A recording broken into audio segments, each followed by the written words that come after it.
بسم الله الرحمن الرحیم. السلام علیکم ملګرو. د عبدالرحمن بابا یو نوی کلام او ته هغې وضاحت سره ستاسو په خدمت کې حاضر یم. راځئ واورئ. وی زه له دې جهان تلونی په شتاب یم، لکه پاڼه د خزان خپه په رکاب یم. وی زه د دې دنیا نه دومره په تلوار او په بیړه باندې روان یم، لکه څنګه چې د خزان وهلې پاڼه د څانګې نه په تیښته وي او یا یو سړی په اس باندې سور وي او خپه یې په رکاب کې ایښي وي او تلو ته تیار ولاړ. مطلب د دې دنیا په عمر باندې هیڅ اعتماد اعتبار نشته. دلته چې څوک راځي نو لږه موده پس بیا په منډه تې روان دی، مطلب زیبتې مړ کیږي با. او وی که هزار آبادانه کړم په جهان کې، غرض دا چې نهایت خانه خراب یم. او وی که چېرې زه په دې دنیا کې ډېرې زیاتې آبادۍ وکړم او ښه پخې بنګلې جوړې کړم، خو آخر به بربادي ده او په دې فاني دنیا کې زما حیثیت لکه د میلمه دی، دا آبادیانې به پاتې کیږي او زه به ترې ځم.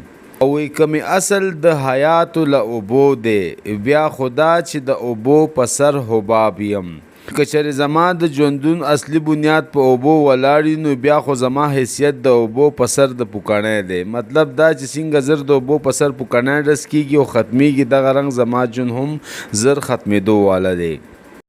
وی چې د خدای له معرفته خبر نشوم، معلومیږي چې یا دیو یم یا دواب یم. عبدالرحمن بابا فرمایي چې تر اوسه پورې ما د الله تعالی د معرفت حاصل نه کړو، الله تعالی ما نه پیژندو.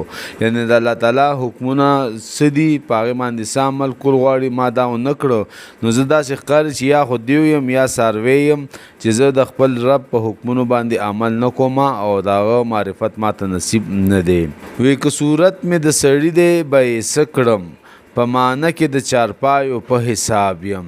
او وی که زما ظاهري کړه د انسان دی، ولې د دې څه فایده چې زما کردار د انسانانو نه دی، زه په څاروو کې حساب یم. مطلب دا چې یوازې په شکل باندې څوک سړی کېږي نه، د انسانیت په شمېره کې څوک نه راځي. هله انسان کېږي چې دغه کارونه د انسانانو وي، د الله په حکمونو باندې عمل کوي.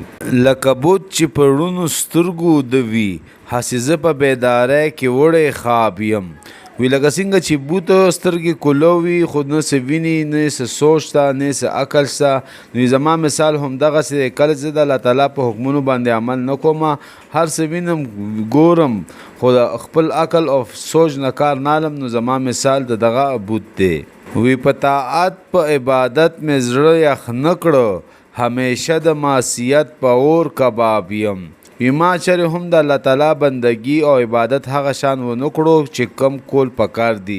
دغه وجه ده چې زه همیشه د پاره د خپلو ګناهونو په اور کې لکه د کباب سوځم، هر وخت په ګناه کې اخته یم، مبتلا یم او عبادت باندې مې کله هم زړه یخ نه کړو. او سر د خدای و عبادت ته وښکې نشم، مدام ډوب د ګناهونو په ګرداب یم. او زه د دنیا په کارونو ګناهونو کې داسې ډوب یم چې بالکل د الله تعالی عبادت ته اړوخ ټیم ورکولی نشم.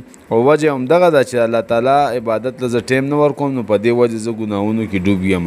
او چې و خپلو ګناهونو ته نظر کړم، سزاوار د هر عذاب د هر عتاب یم. او کله چې زه خپلو ګناهونو ته نظر وکړم، زه دومره ډیر ګناهګار یم چې خپل ځان د هرې سزا مستحق او لایق ګڼم. او زما دا نافرمانی د دې قابل ده چې زه د وی په عذاب کې مبتلا یم.